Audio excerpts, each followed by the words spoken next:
guys, we are live on X and Twitch and YouTube. Thank you so much. I'm getting AEW going here. I'm gonna be eating a little pizza while we watch. Hope that's okay. Forgive me if I get a bunch of it in my beard. Hope everyone's doing okay today. Um, this is I'm from Minnesota. It is freaking cold right now, but I think this is the last of it. So I hope everyone's all right.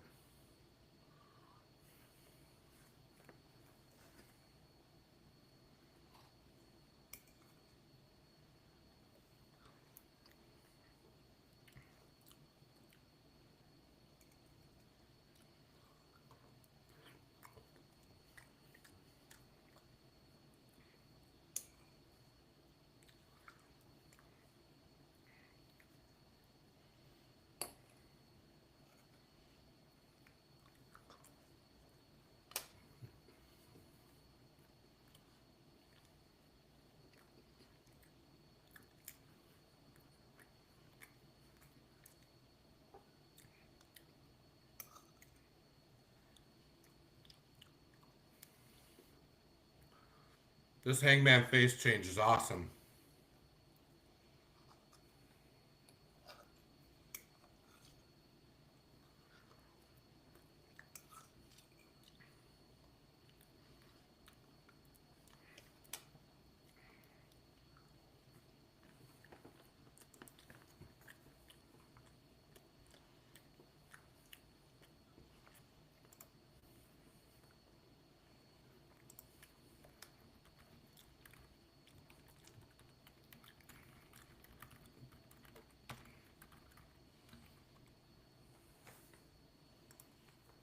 Scott yelling, he's a good person.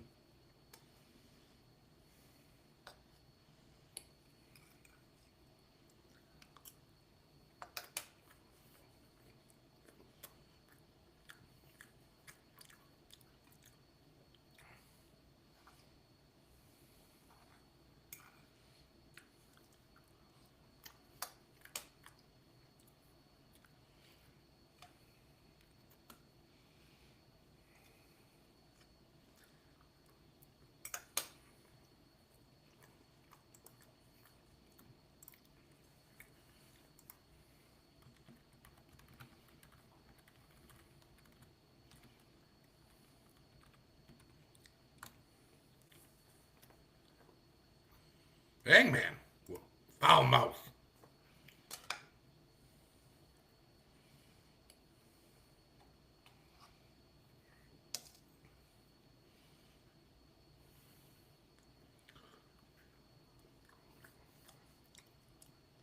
Yes.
I didn't protect AEW from Punk.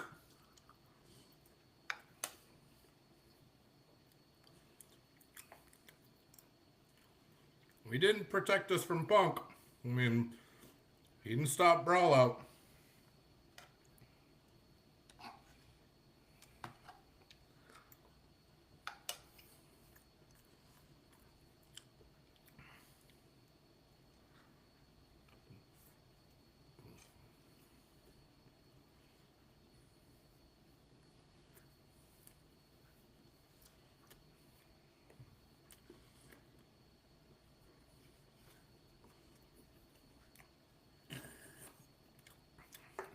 He is.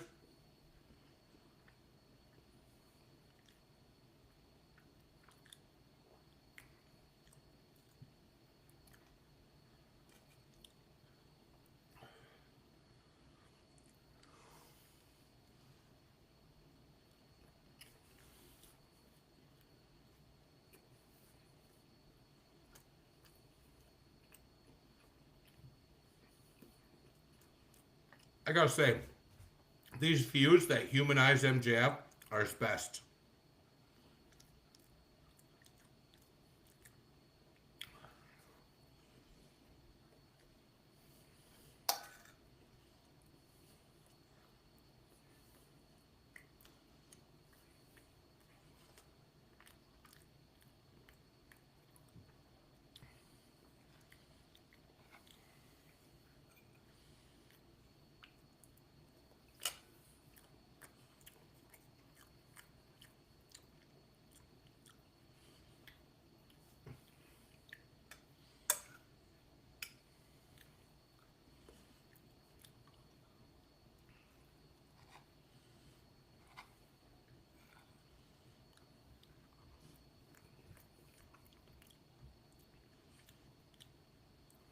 He's not wrong.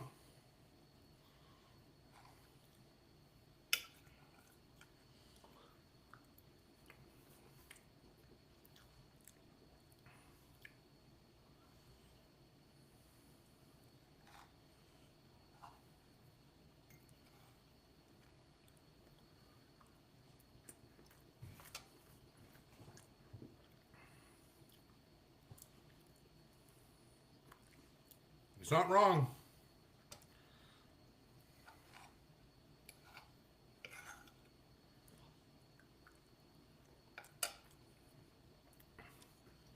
Connecting with fans as a babyface, that's one thing he does better.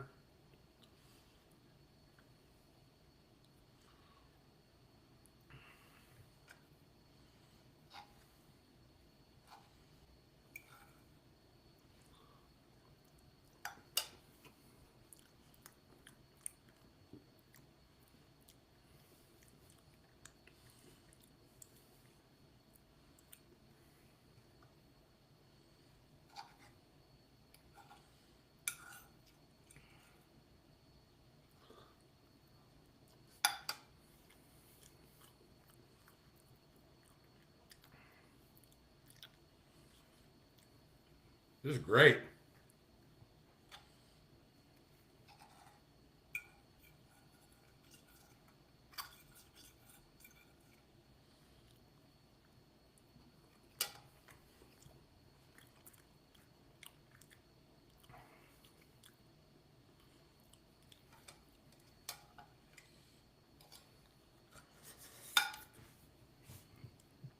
I would love for this to be like a 3 to 6 month feud. Like, I'm glad it's starting. I'm okay with having a match at Revolution. But this story needs to go longer.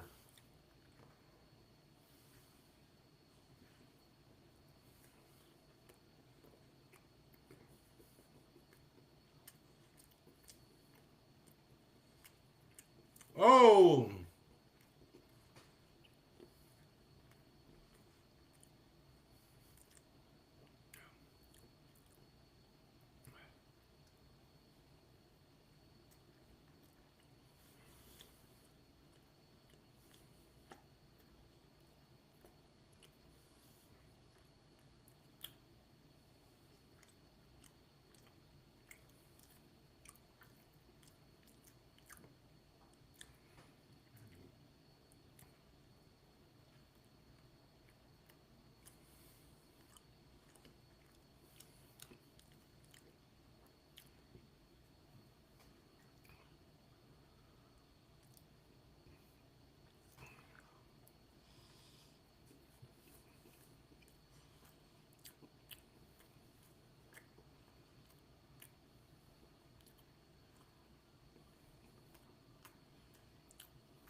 This is great work by Christopher Daniels and Hangman.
Guys, this show's off to a great start already.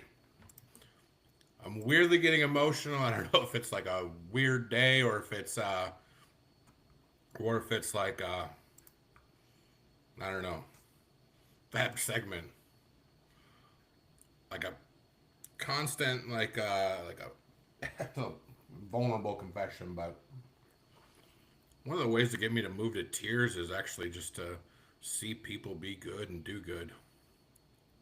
So, yeah, I'll get to some psychology stuff at the next commercial break. I'm going to grab a drink quick. One of my last sections went long, but I thought today, while we're in between, we could talk about,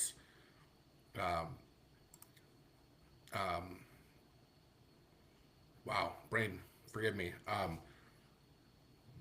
tribalism, right? And I thought this was pertinent to not only AEW versus WWE and TNA and all that stuff, but also like we look at our political world right now, um, and we're living in a very tribalistic society. And if you go on social media, on TikTok and Twitter and all this stuff, it's toxic, and so like I'm just kind of sad when I go through all this stuff. I People take this wrestling stuff way too serious and it gets way too dark. I get why people in society take it seriously. Wrestling has really no effect on our life. So I'm gonna grab a drink. We'll talk tribalism tonight. I'll kind of go through some of the psychology behind it. I'll go through some of the social psychology of it, and I'll go through the neuroscience of it. And yeah, so we'll talk about that. I hope that's and if anybody has something that they want to introduce to the show, if there's any way I can be a benefit to you, I am a licensed therapist. I can provide some psychoeducation, but I thought we'd talk about tribalism today. So I'm gonna quick grab some to drink, but I look forward to get back to talking about that with you guys.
This is epic. Holy cow.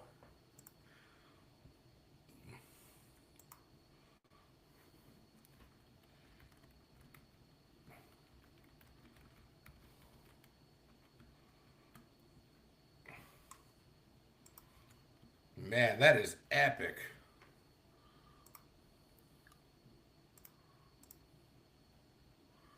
Oh, the fire. That pose, too.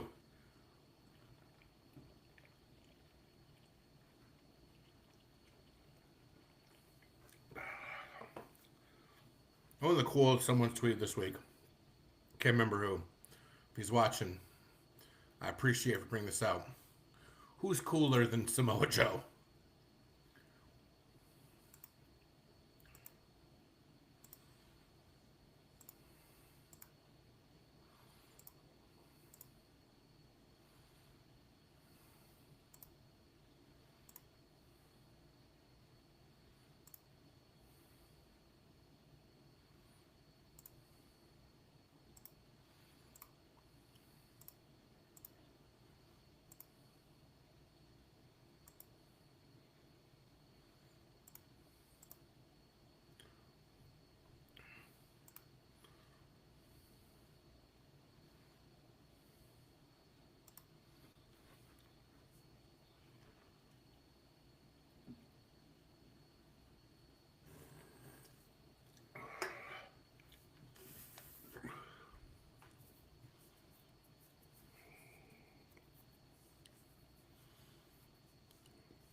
Is anyone thinking that like Cope's gonna win the belt after losing on last Saturday? Like I thought it was a guaranteed win like that. Um, that they would tap him out, right, or spear him and pull out a win. But I was honestly,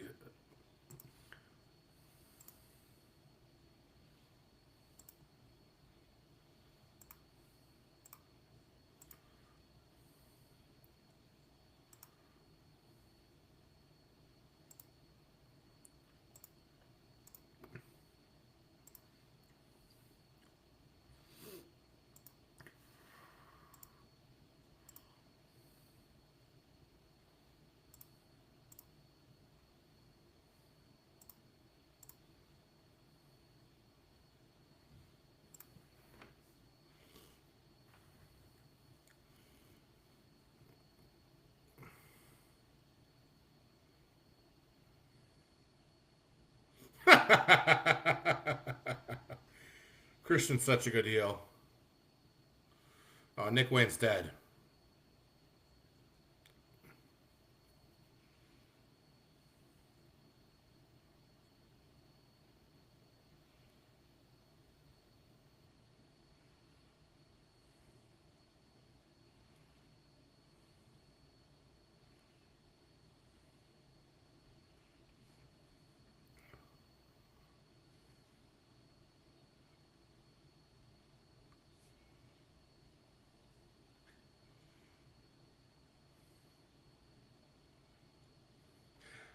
There is a story there, right? Which is like, we need to see Christian um, build Nick Wayne up because then it makes the betrayal that's inevitable all the more um, significant.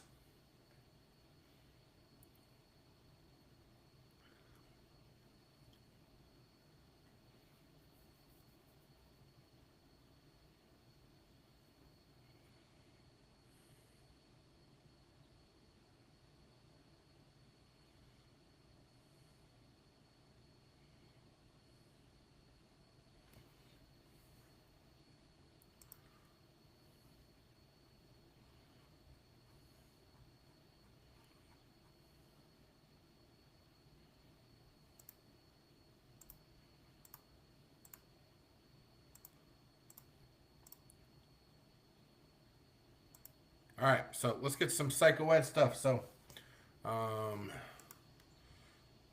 yeah, um, so get some neuroscience, right? Okay, first thing I want to say is tribalism happens because the need hits a core human need, right? We as humans are relational creatures. We as humans are societal creatures. We are not just a singular, isolated being.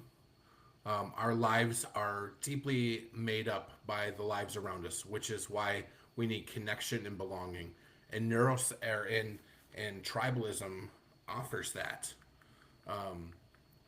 right? Like some of the most like stuff that's been hardest to hear. I'm thinking of like a certain client, and clients that have come into my office that have been in gangs, and the tribalism starts because you get these isolated kids, at least of the few that I'm thinking of, where older people found these isolated individuals and offered them protection, and then they completely devote their lives to the group.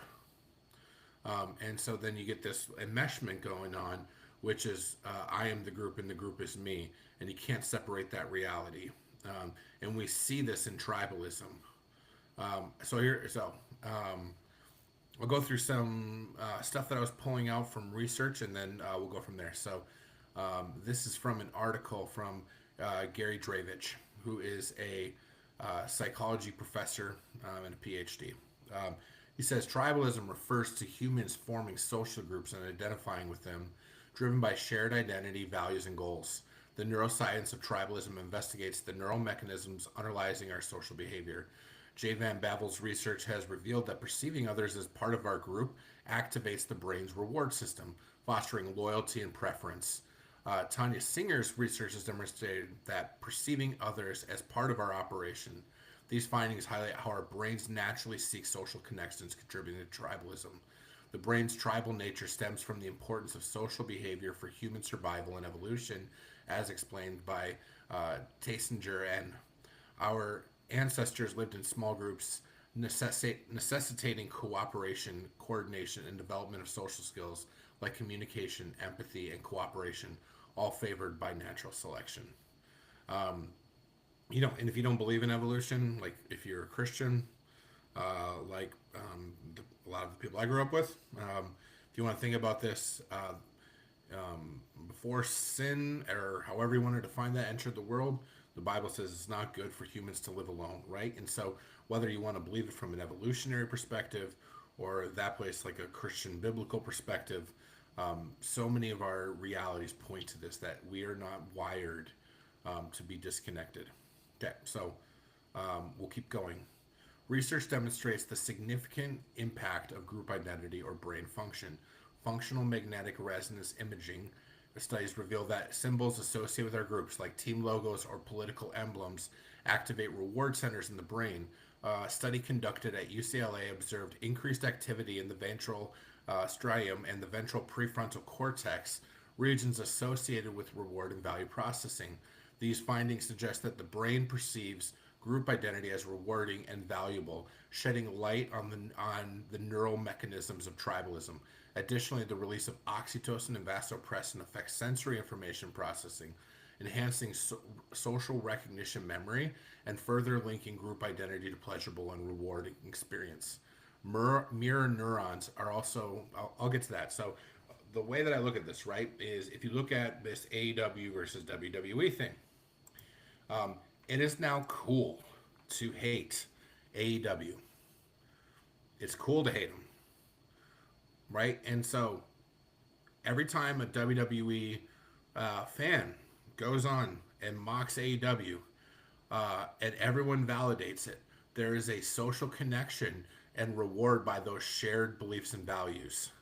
And so it's a rewarding for certain people to engage in this tribalism because it's easy to get likes. I think about this even in political situations. I work in a rural area. I don't think, this is my personal opinion, but I don't think it takes balls to put a Donald Trump sign in the yard of a rural area 97% of the people, or in the area they live in, 80% plus people are going to vote for Donald Trump. This is groupthink. This is, we get rewards by being socially connected like this. By the way, crazy move by Samoa Joe there, right? Um, it takes balls to wear a or to have a Kamala Harris flag, right? Just like if you were to go to Minneapolis, it takes balls to have a Donald Trump flag, right? And because the reward's not there, the group think's not there, the value of of being validated is not there. You are opening yourself up to rejection and criticism. If it's cool to hate AEW, you're not going to be rejected. You're going to be validated, and that feels good. And that's not necessarily a bad thing.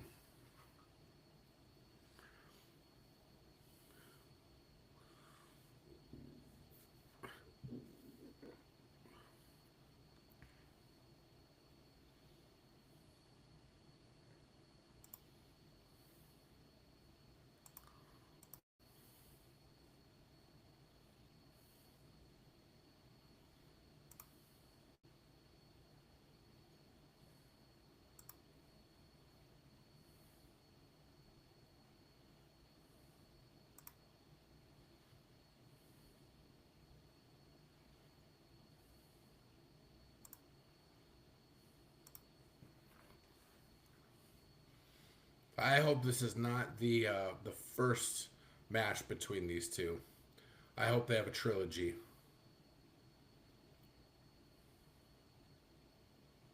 You know, I never would have said this a year ago, but MJF needs this more than Hangman.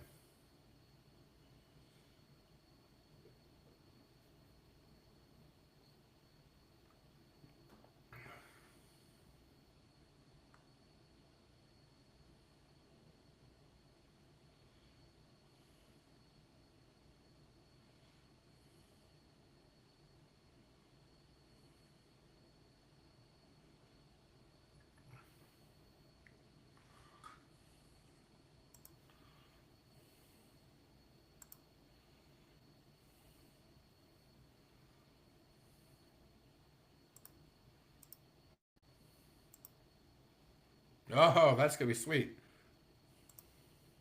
All right, I'm gonna keep. I'm gonna wrap this up. We get are something called mirror neurons. Mirror neurons are also thought to play a crucial role in social cognition and may be involved in developing empathy and social bonding.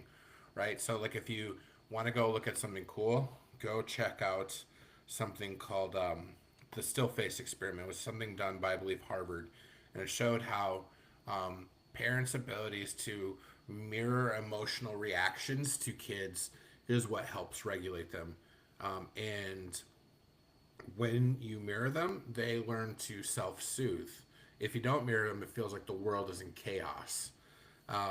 And so you can see that, right? Like it's this mirror when we can mirror one another. Which is why, like, one of the most terrifying things, like you see it with a narcissist, is how they actually can just still face you. Um, Narcissists lacking empathy don't know how to mirror someone. They don't. Which is why, like, you could talk to a stone cold killer, right? And it's like you could be struggling and they would be laughing or just still. Whereas, like, a lot of us, if we saw someone like attack someone, we would feel terrified, overwhelmed, empathetic, compassionate. Maybe we even get violent ourselves. And it's part of this, like, feeling of mirroring the situation, that we have empathy and compassion and connection. The hard thing about someone who's a narcissist, they don't want connection. What they want is for people to serve their agenda, whether it's feeding their ego or feeding their success, or validating something significant about them. They don't see people as on their level. They see them as inferior to them, which comes from a lot of times, like that still face experiment, where it's attachment trauma from the beginning of life, where no one mirrored them, and therefore they never learned how to mirror anyone else. So I'll keep going. Okay, mirrors in the brain explains the role of mirror neurons in social cognition, empathy. Mirror neurons in the premotor cortex and inferior parental lobe facilitate understanding others' intentions and emotions, promoting empathy. They are vital for social cognition, including imitation, social learning, and predicting behavior. Mirror neurons are also foster social bonds, synchronizing our actions and generating shared emotions, enhancing social interactions. Other researchers, such as Lacaboni, have used fMRI to study the neural mechanisms underlying empathy and social bonding. In their study, the team found when participants watched a video of someone they perceived as part of their group, there was increased activity in brain regions associated with reward and social cognition, such as the ventral striatum and the right inferior frontal gyrus. This suggests that our brains are wired to reward us for social behavior, reinforcing our tribal identity.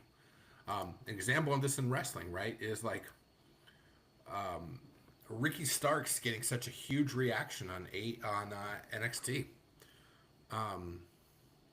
How could this guy go from being, well, actually, sorry, this, when you say he's on our side now, he's on our team now, it's promoting this, right? Like, you are now rewarding him for joining your team. You would never, a lot of these people wouldn't have rewarded him from his time in AEW. He did some good work there. Which is why I also don't want to see people from AEW hate on Ricky Starks in NXT. Let him go. Let him do his thing. And if you're a big fan of his, watch it and celebrate him.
I'm kind of hoping Bill wins this one.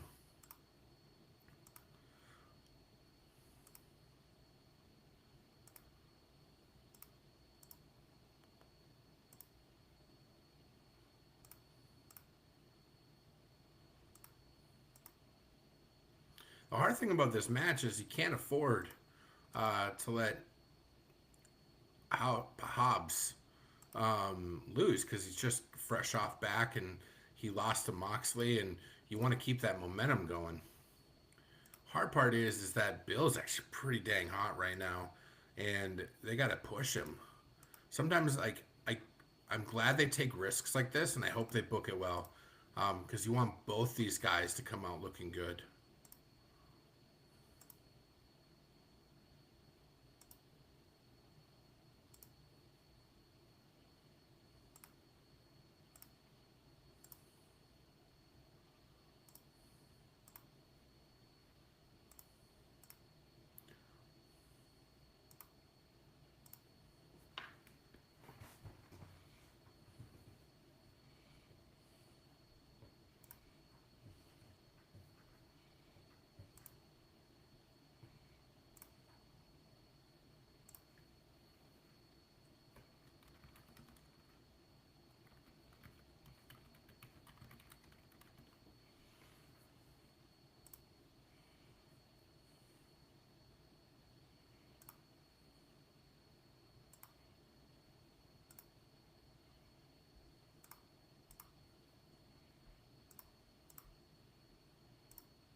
Can we do like an Arby's sponsored meat match or a meat belt?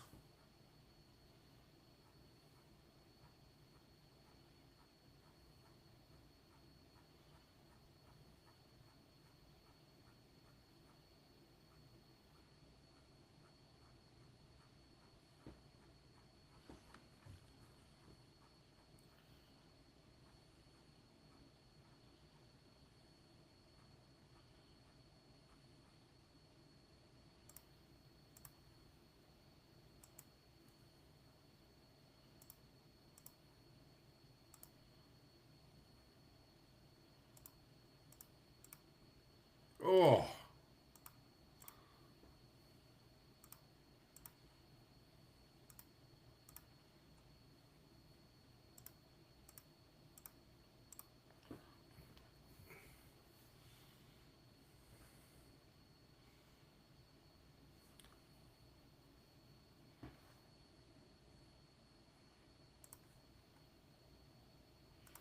there's no chance that Big Bill liked you in college.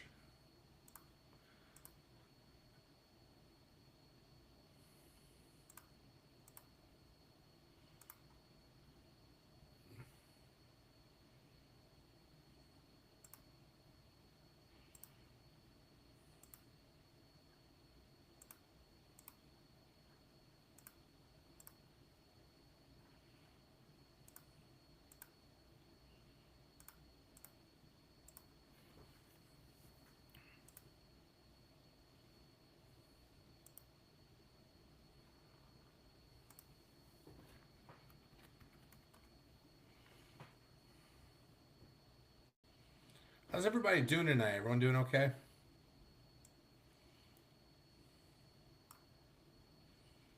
feel like the world's kind of going a little crazy right now, so I hope you're doing all right. Nice to have wrestling sometimes.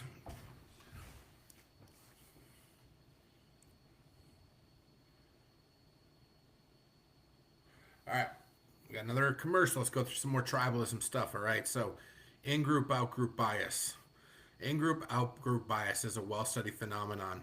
First, the tendency of individuals to favor members of their group and discriminate against members of other groups. The bias can lead to intergroup conflict, hostility, and violence. An important study explains that bias is associated with activation in the amygdala, a brain region involved in emotional processing and fear. For instance, Lieberman found that when participants viewed the faces of individuals from their own racial group, the amygdala was less active when they viewed faces of individuals from other racial groups, suggesting a heightened emotional response to outgroup members. The bias may have evolutionary roots as it might have facilitated group survival and cohesion in ancient times. However, it can lead to discrimination, prejudice, and social injustice in modern society. Right? So it's like um, if I walked outside and there was a diehard WWE fan that was wearing a AEW shirt, um, you know, would that part of their brain be activated? And obviously, this holds deeper societal elements, right? But oxytocin has been extensively studied for its role in social behavior, particularly social bonding and group identity, right? So, for people who don't know, oxytocin is the hormone and chemical in your brain that's released that bonds you to someone.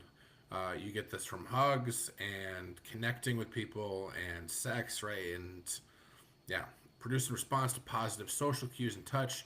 Oxytocin has been linked to increasing feelings of trust, cooperation, empathy, making it a key component of social bonding. However, Baumgartner have also shown that oxytocin can contribute to bias, leading to favor to one's own group. This dual this dual nature of oxytocin highlights the complexity of social nature and neuroscience role in shaping it. Right. So one way to think about this is like um, is if you see someone who is wearing an AEW shirt, um, you might start having biases towards them because something that you value is being represented and you feel more connected to that person, even if it's not in some like objective reality. Right. And so you might start favoring that person over someone who's actually right.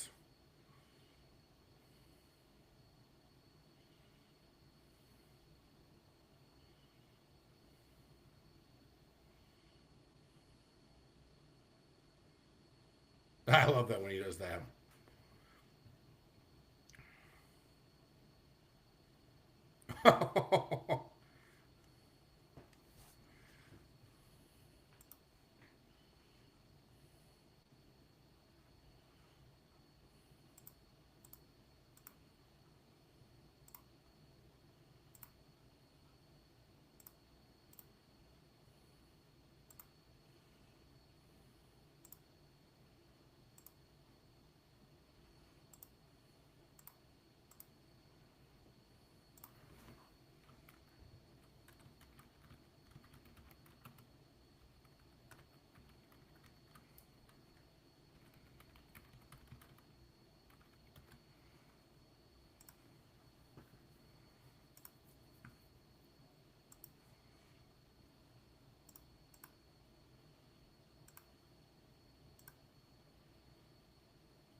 Oh, oh no.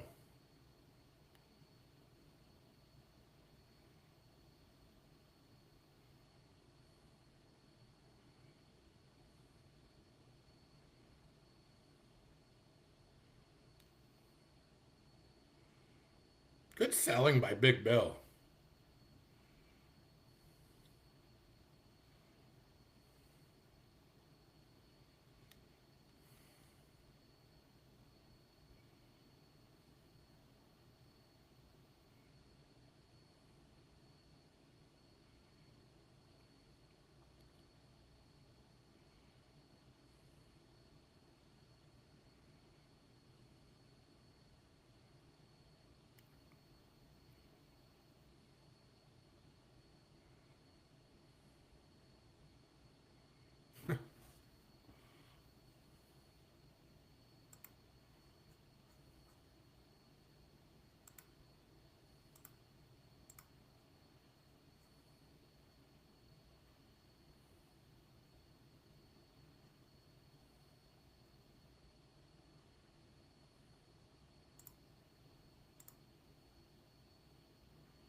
Not sure what I think about that one. I mean, I kind of said on the way in, right, that I want to build a win.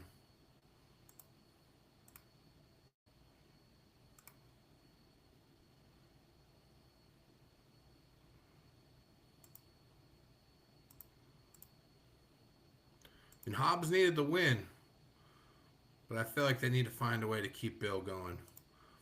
I mean, I wouldn't be opposed to a Big Bill face turn on Jericho here pretty soon.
Nice to see Luther back.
I hope someone attacks her.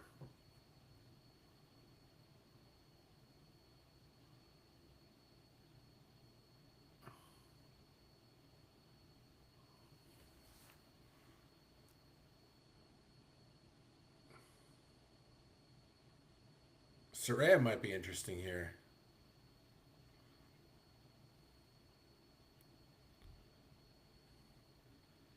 Ah, interesting that they're broadcasting Gabe Kidd.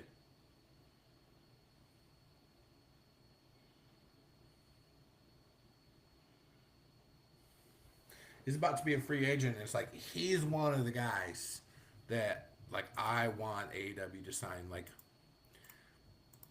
even more than like a lot of these guys get cut from WWE. Unfortunately, uh, people are gonna hate WWE guys that come to AEW, so I don't want that. Like if they're gonna help, like sure, but like I'd rather they're just I want guys who don't come in with like negative um, promotion being put on them just because they're an ex WWE guy. And Gabe Kidd's awesome. Like, go watch his match with Omega. Go watch some of his interviews. He's great.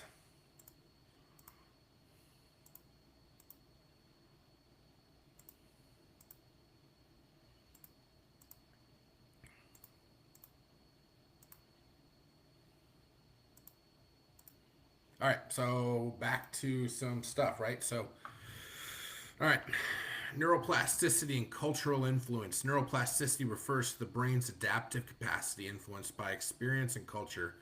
Cultural neuroscience demonstrates the bidirectional relationship between the brain and culture, with distinct neural activation patterns during social interactions among individuals from different cultures.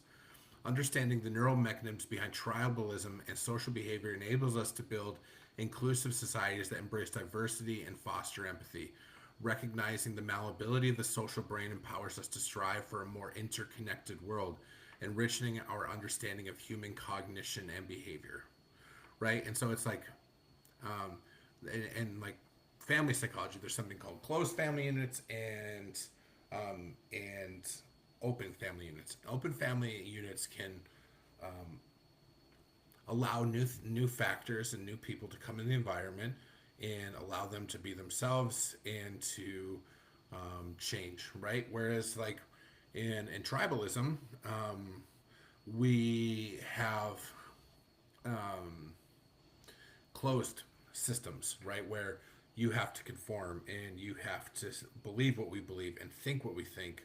And the longer you're in that kind of environment, the more you actually will start abandoning your own views and adopting the views of the group because of the presence of that group and how personally impactful it is on you. Um, and so like neither a open or closed system is completely good. Sometimes you need a little bit of closeness to maintain identity, but you need a little bit of openness to adapt to life's changes and dynamics, and to allow yourself to consider someone else's perspective. Which is like in a wrestling sense, this would be like, I'm going to be an AEW fan, but believing that there are still good things to come from WWE and TNA and New Japan and CMLL and AAA and Defy and Rev Pro, right? And like we just keep going on and on. That good things can come from them, even though our closed identity is rooted in AEW. We can allow enough openness to consider the value of those things, and that we don't need to defend our closed identity at all costs. That we can allow for openness into it, right? Like people want to bash Cope for coming over to WWE and saying that this is a disaster and it's the worst he's ever looked.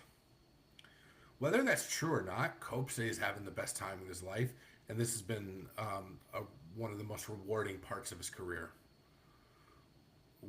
You can have your closed WWE system and allow for Cope to have his own experience and value AEW without devaluing Cope, right? And so like this is the effect of tribalism, and how negative it is. We need a balance between open and closed systems.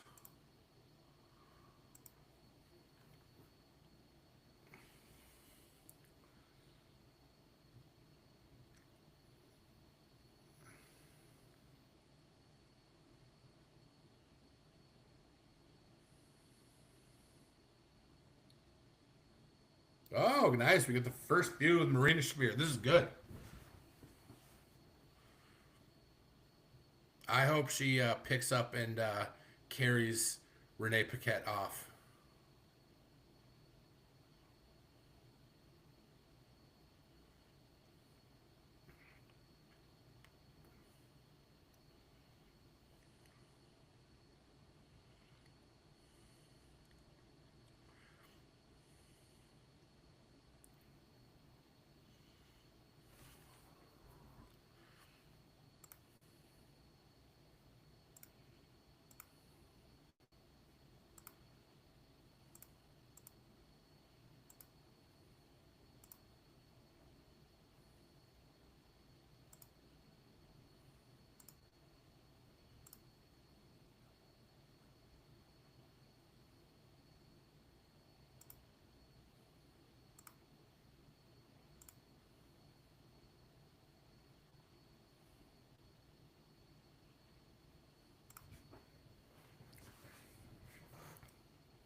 See, this is a better heel version of Moxley.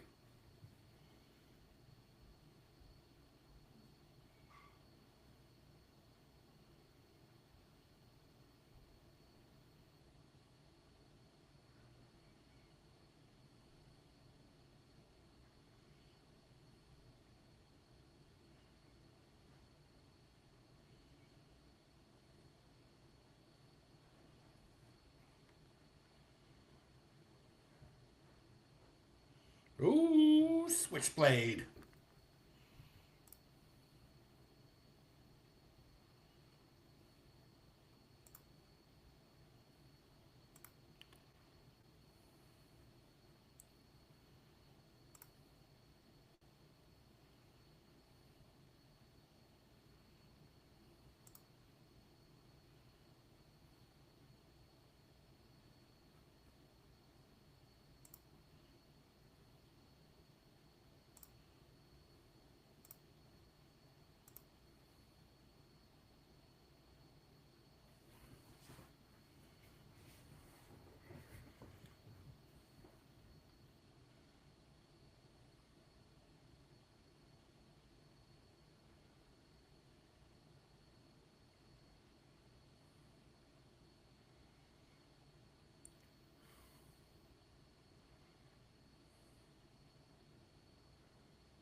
Part of me is waiting for the Jay White heel turn and to join the Death Riders.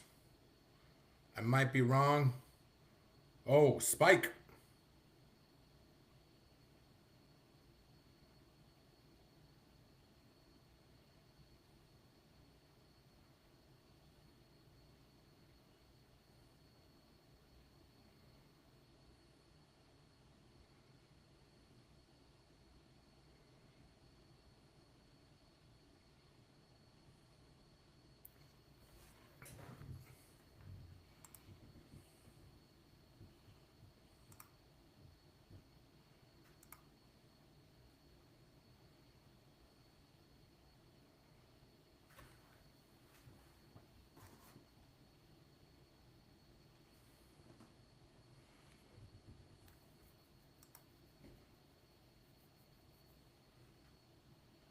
Hope he calls him kid.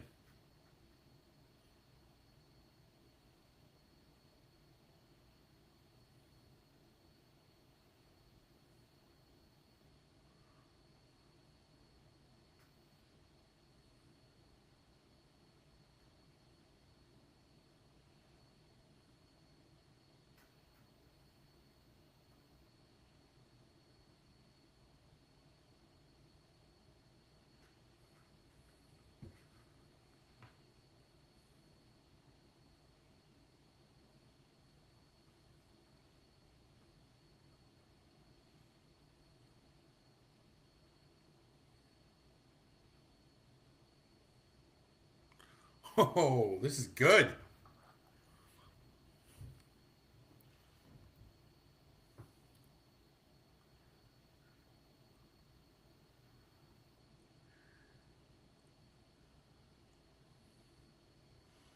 Cope is a good promo, man. Like, I can't stand the guy anymore. Punk. But Punk is the best. Him and MJF are the best storytelling promos, I think, in wrestling today. But Cope and Christian Cage are some of the most entertaining ones for different reasons, right? Like, it's not just storytellers. Like, we don't always get that level of comedy from them. Cope can be hilarious, and he's believably violent. We've seen Punk in UFC. So he's not believably violent.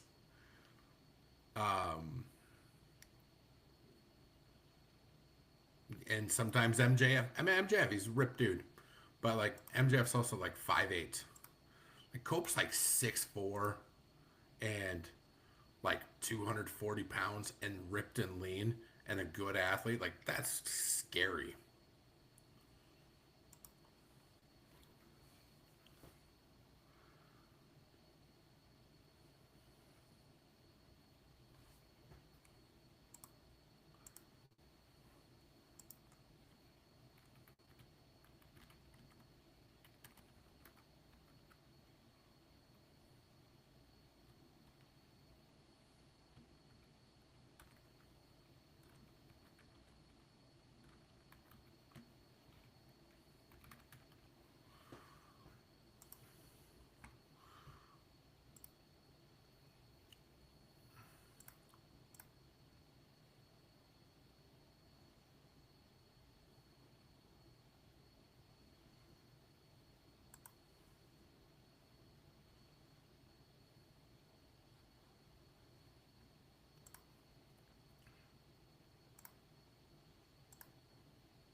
I think this is like the match I'm most excited for the night. I mean, Statlander's awesome, and it's gonna be awesome to see like her and Megan Bain. 'Cause Megan Bain's good in the ring too, and it's like so much strength.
Man, how many people can make Chris Statlander look small?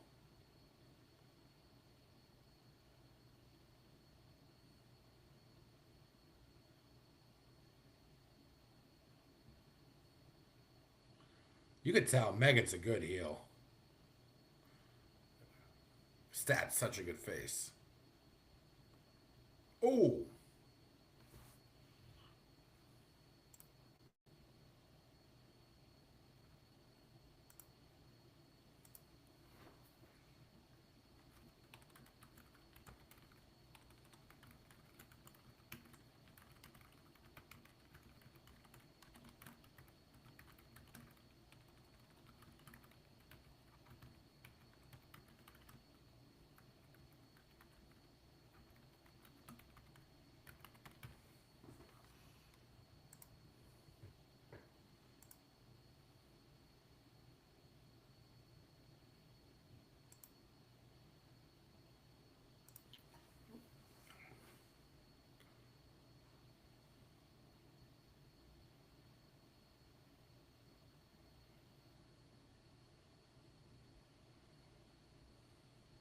oh.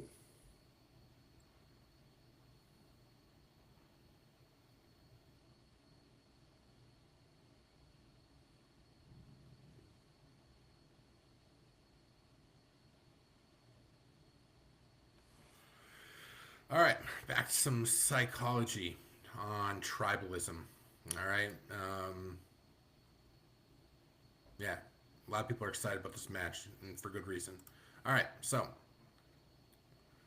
um, so this was an article written by Arnold Kling, who is reviewing Liliana Mason's book about uncivil agreement, how politics became our identity.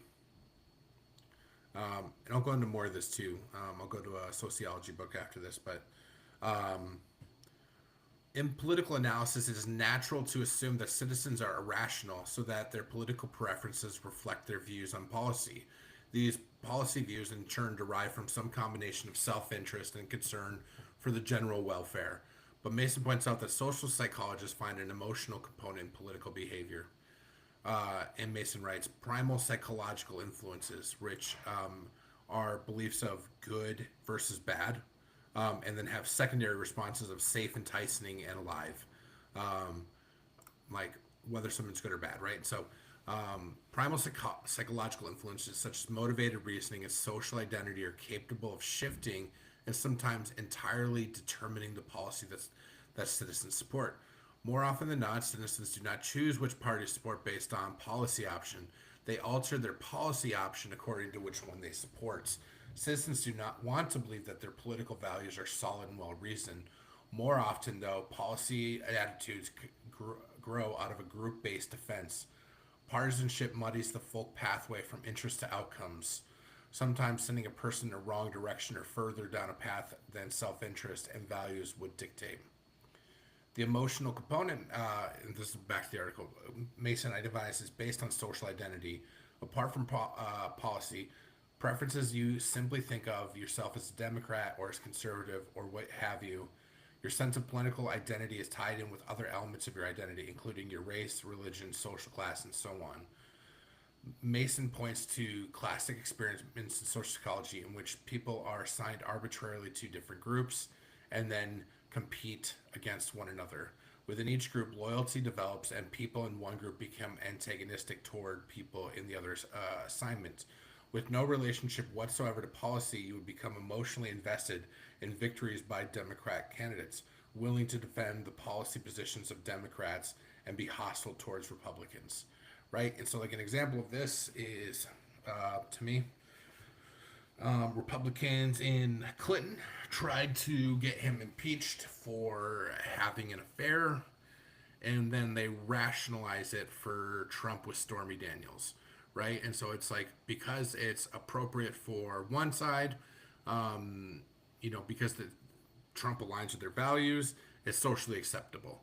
If you don't align with their values, it's not socially acceptable. And Democrats do the same thing, right? Like I point out that Democrats who want people to be inclusive and open-minded and tolerant are often intolerant of people who don't hold their values. It goes both ways. Within each group, loyalty develops, and people in one group become antagonistic towards people in the other group. The implication is that even if you become a Democrat purely by random assignment, with no relationship whatsoever to policy, you would become emotionally invested in victories by Democratic candidates, willing to defend the policy positions of Democrats and be hostile towards Republicans.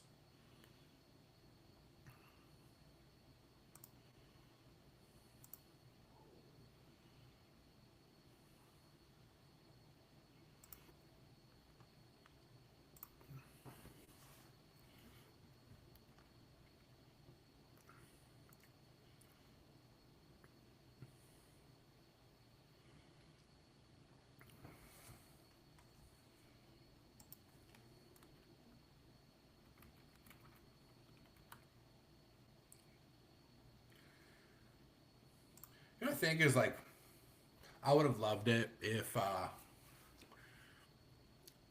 AEW would have gotten Julia or Stephanie Victour.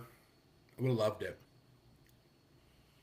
But having Megan Bain and reintroducing her, because I guess she's been under contract for a while, uh, you know, it brings excitement in a way that I think is very similar to if AEW would have caught up with Victour or Julia.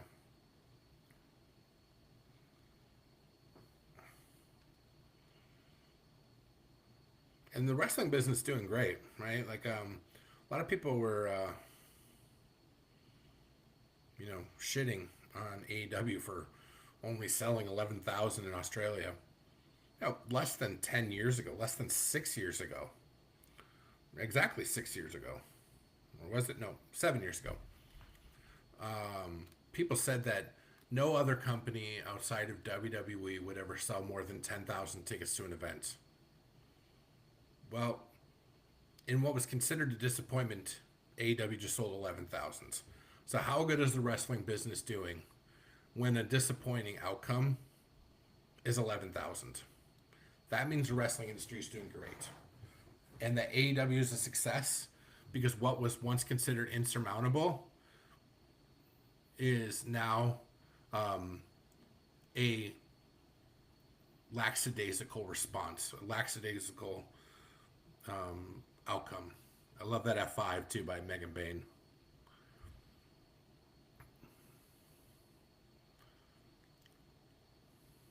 So crazy that like Bane and Statlander and Storm and Mariah May are all under 30.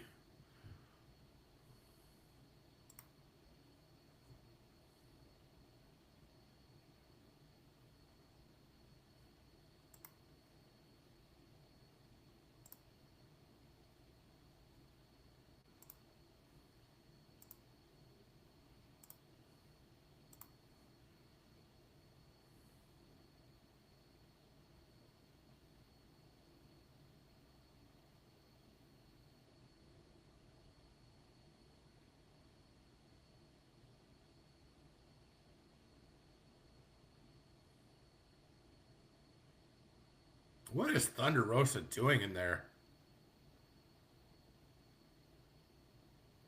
This is looking incredibly awkward. She like refuses to swing it and yet like is threatening to.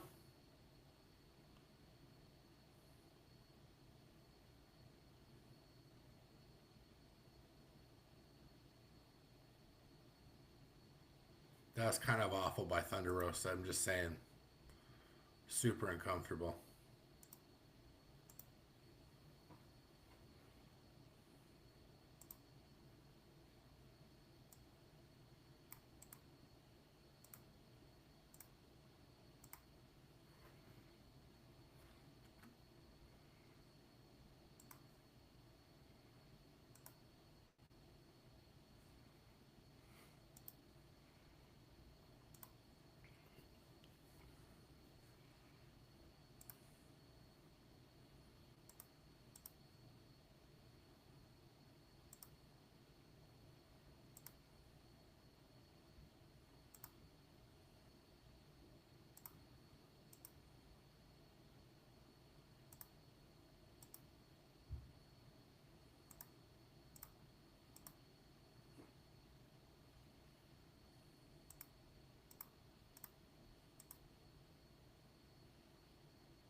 Ricochet's killing it, man.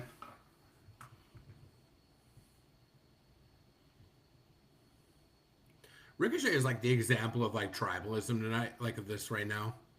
Like I see like WWE fans just shitting on him. He's killing it.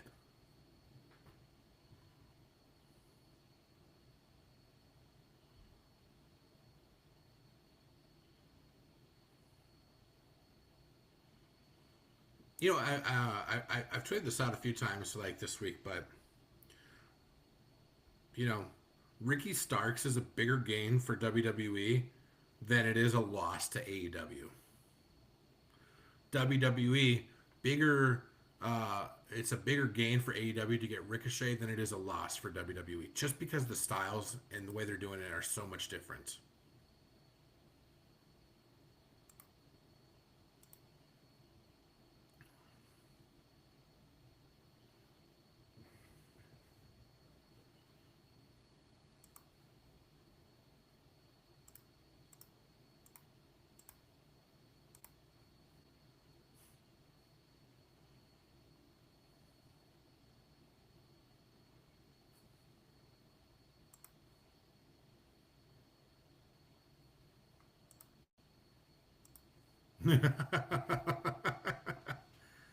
Hey, Kevin Durant's coming to the Timberwolves next offseason, people. He's going to play with Anthony Edwards. Maybe we get a ring. He tried to get here.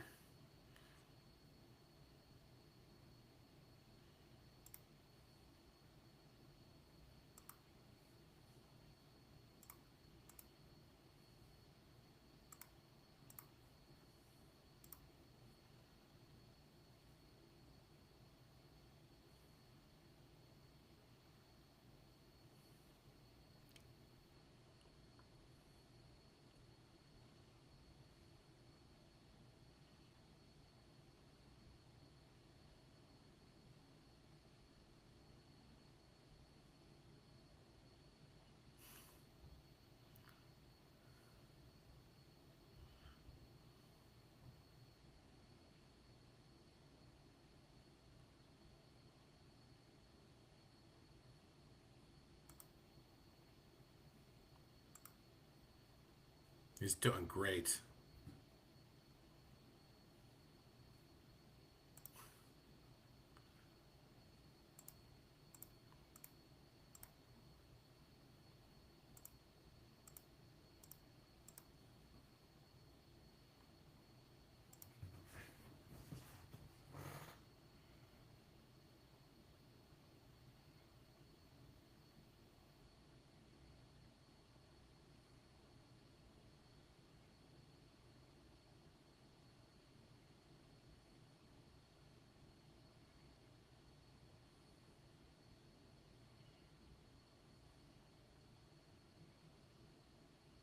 It's a good crowd tonight.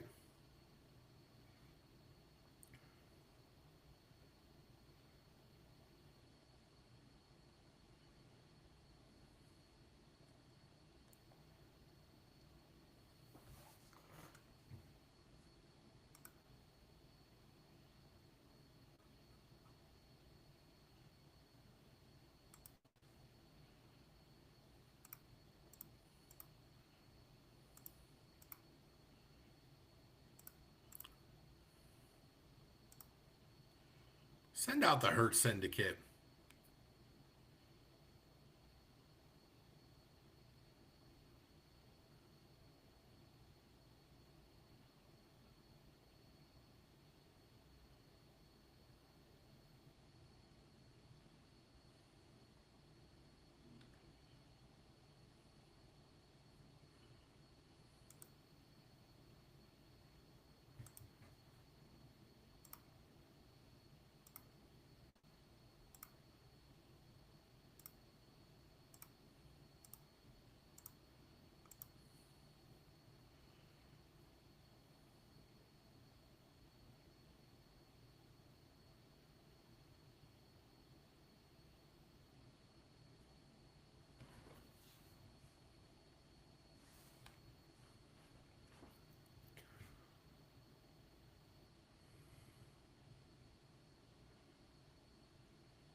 right, go back to some. That was a good segment. All right, so here's some studies, the findings, right? By carefully, cleverly using survey data, Mason is able to compare emotional factors to policy preferences, drivers of partisanship. For, for example, one can ask citizens to self identify as liberals or conservatives to assess how strongly they so identify. In addition, one can ask their preference on issues that were well established liberal and conservative opinions. So they did a survey and they found that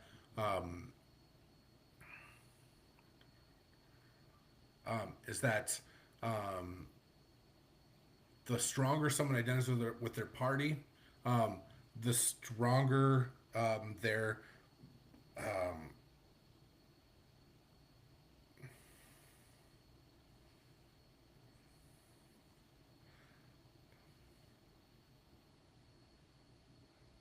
sorry, I have ADHD. So the more you identify with the party, the more intense the alignment and the attachment is to it. So, given these correlations, not surprising that Mason finds that Democrats hold conservative policy positions.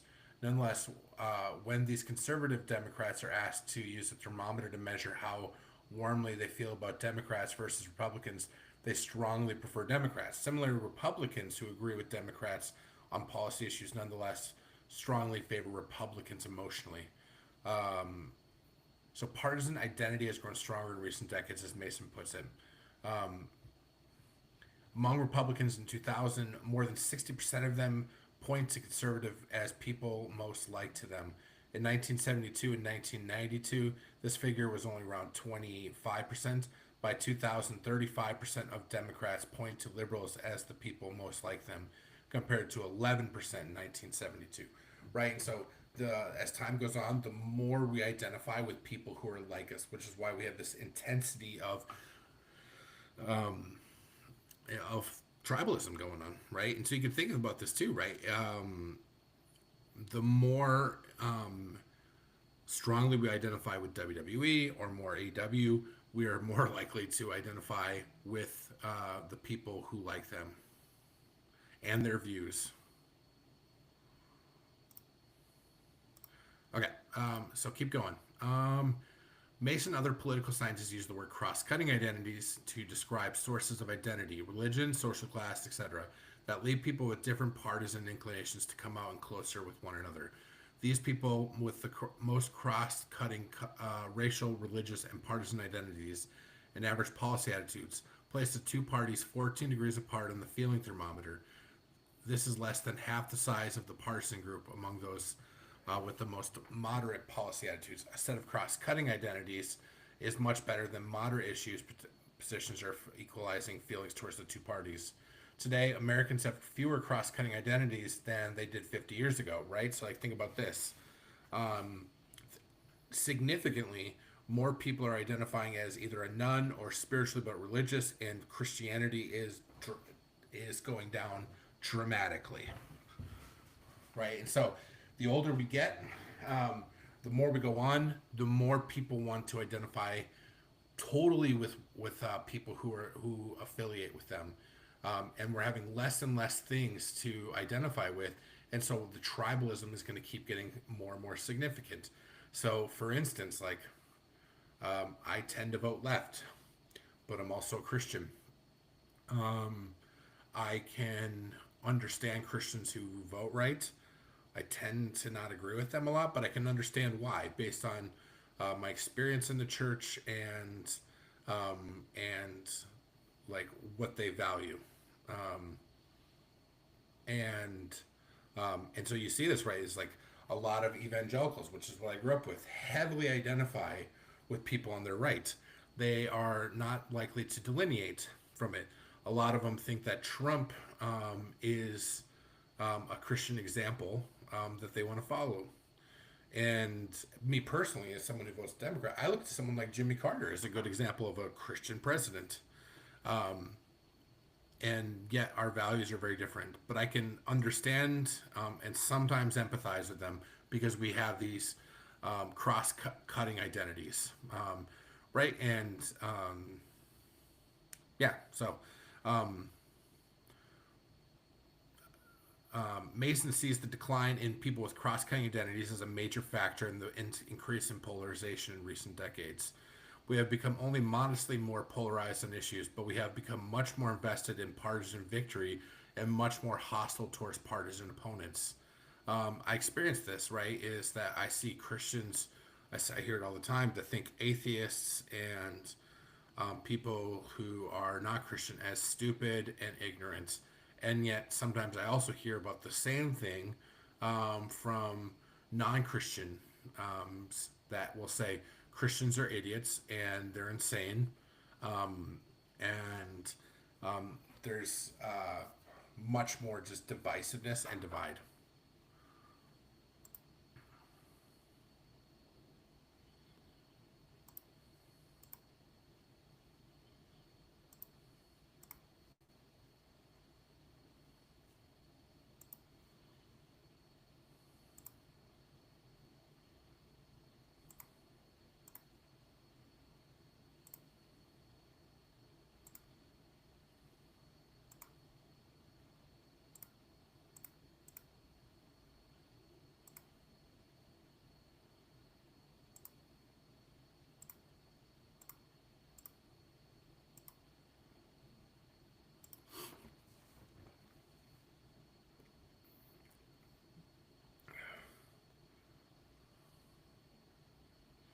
You know what part of me wants to see is I want to see the Orange Cassidy that is doesn't try again. Ah, there we go.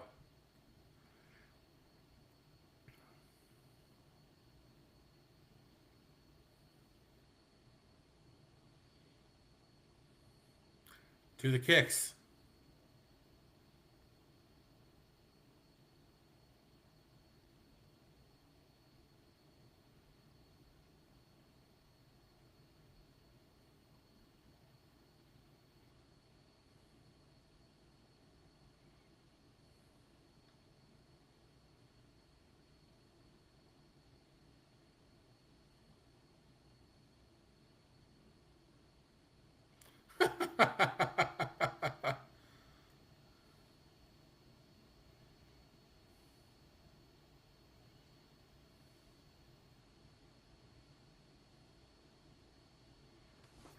What a great moment by Orange Cassidy there.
Quick grab drink, guys. Thank you. Thank you for everyone who's watching. I think it's amazing that that you know 100 of you have over 100 of you have watched tonight. Just say thank you. I hope we could do something positive. I'm just sharing information. I hope we can do something positive with it.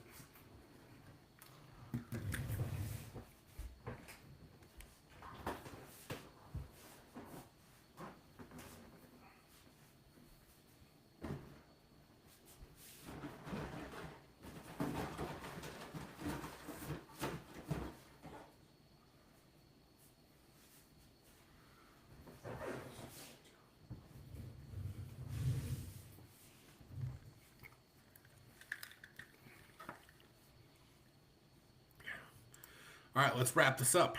Um, Shows almost done. So, for Mason, the implication of her analysis is that we need to find ways to reduce the pressure that add to the emotionalism in politics. If we could restore older cross cutting identities or create new ones, that would help. Although Mason does not say so, it would seem to me that her findings suggest that institutions that become almost exclusively left oriented, such as universities, or strongly right oriented, such as the military, are part of the problem. Mason argues that party leaders could set better examples by treating leaders of the opposing parties with more respect. However, in an environment of active primary voters, this might be futile. Mason points to research suggesting that low self esteem is correlated with strong emotional partisanship. This implies that politics would be more rational if somehow we could increase people's sense of self worth. And seeking to reduce the political anger and blind enthusiasm that have magnified in recent years, Mason has a laudable goal. But I think she may be missing something larger in implications of her work. Consider the persuasive case that she builds that citizens' political behavior is driven primarily by group emotion and tribal loyalty. This would seem to me to support a libertarian view that is a better society in which most decisions are kept out of the realms of politics altogether. Making good choices is hard, even though most of the rational centralized decision makers. If the underlying political behavior is not even rational to begin with, then the prospects for beneficial government interventions must be even more remote. I don't agree with that end part. I tend to agree with the first point, which is what we're living through right now is something that's called enmeshment. Enmeshment applies a lot to families, but in tribalism, enmeshment is definitely part of it. And enmeshment is the inability to separate one's reality from the system that they find themselves in. So, for instance, in an enmeshed family, family members are not allowed to think for themselves, but they have to adhere to a particular set of narratives and actions and beliefs. So, in enmeshed families, one sec.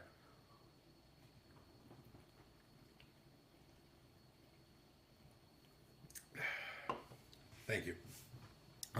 In enmeshed families, boundaries are not allowable. Difference of opinions are not allowable. Um, your desires are only can be for the group. Um, Sorry, emotions. Um, and so in enmeshed families, you are not allowed to be yourself. Yourself is the family. All right, and we're seeing that more and more. You are not allowed to um, have your own thoughts and opinions. You adhere to the group think.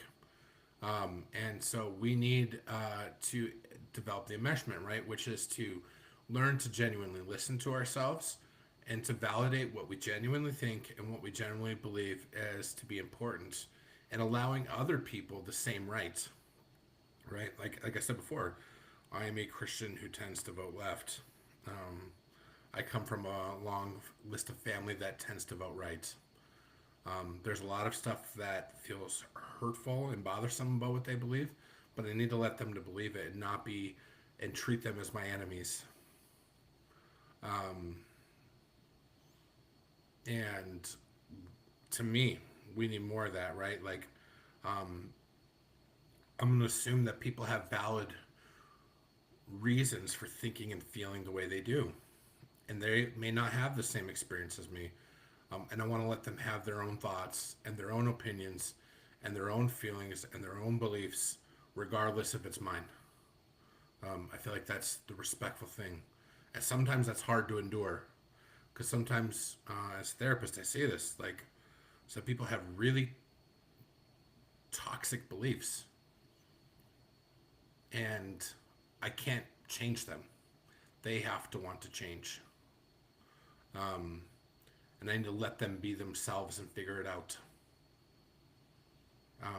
And I believe that a lot of my views are right. Most people do. But we need to let other people figure out their own path.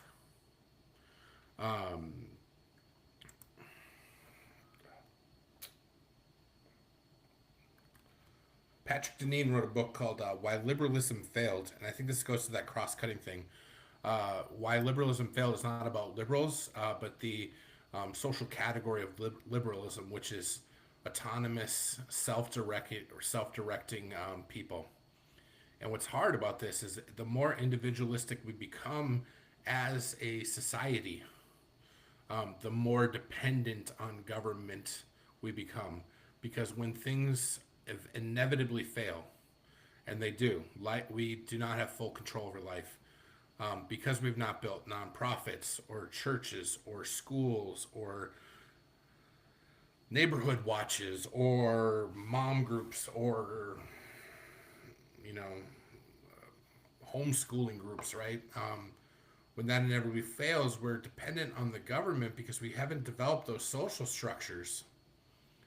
And so, because we've adapted such an individualistic society, we are inevitably dependent upon the government, because we are not invested in creating social systems. And I think that's where I may disagree with that article. I think building self-esteem and rebuilding systems of power that work for us and are not totalitarian are beneficial.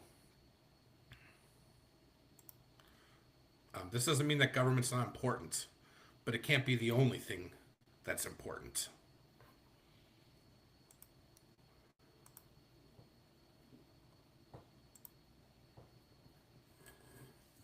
And on that note, I'm done. Let's watch AEW. It's nice to see Cassidy back. And I do believe it's true, right? Like the whole you miss them when they're gone. I think having a few months away from Orange Cassidy makes me excited to have him back. Be nice to see him in some new storylines.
Ah,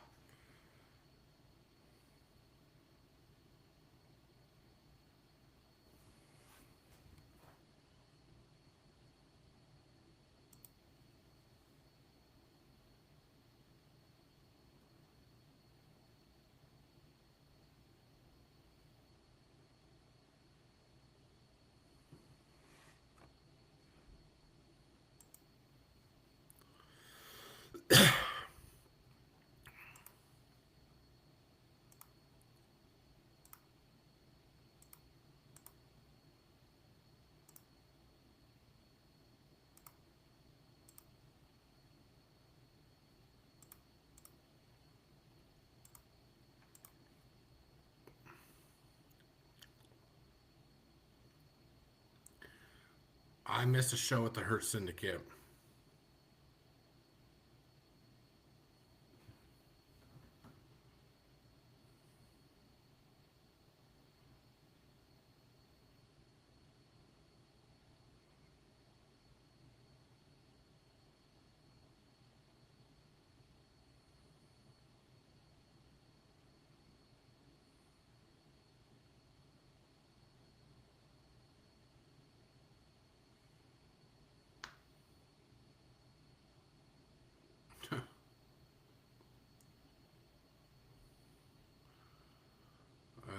with the Undisputed Kingdom.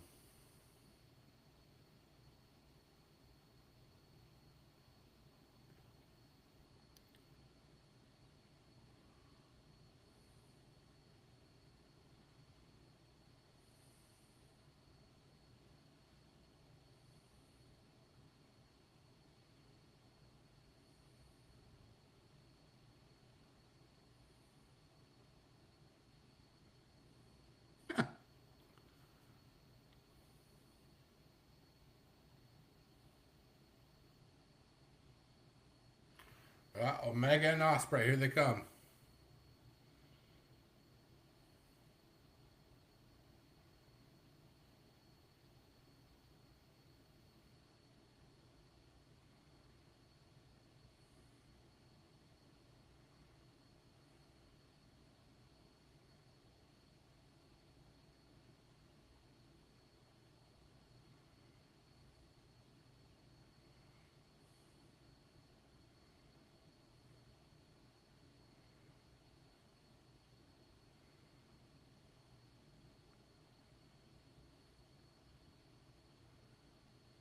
Here's Osprey.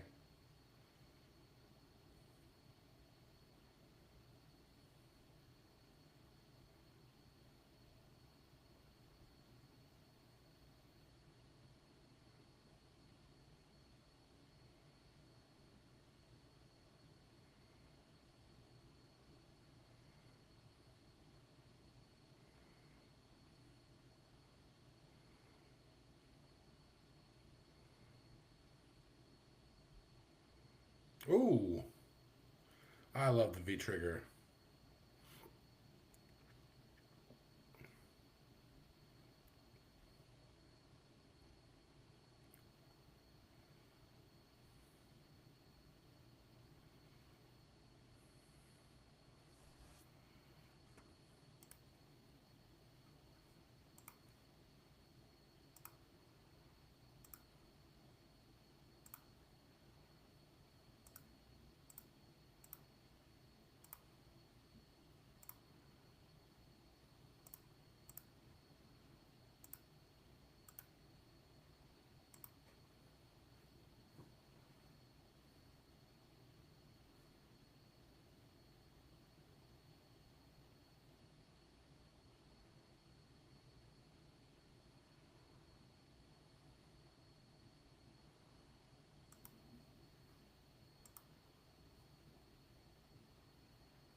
Wouldn't say it's like AEW's best show, but it was a good show.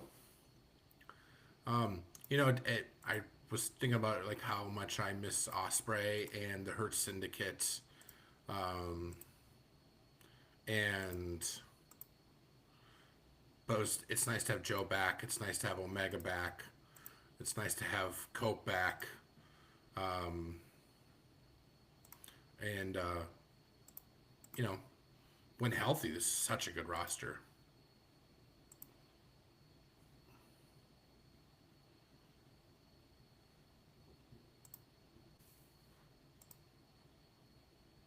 All right, guys, thank you so much for watching. I hope that was beneficial.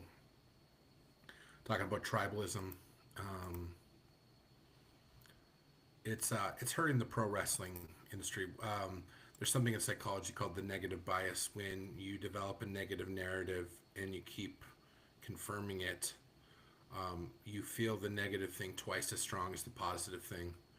And it's why we need to stop the tribalism, because I genuinely believe that, like, the negativity that we see from Bully Ray and Bischoff and Russo, Cornette, and Nick Nemeth, and LaGreca, it's hurting AEW because it's creating so much negativity around it that you could negate so many things that AEW is doing well because you are just making it so toxic and negative that you just focus twice as much on the negative things, right?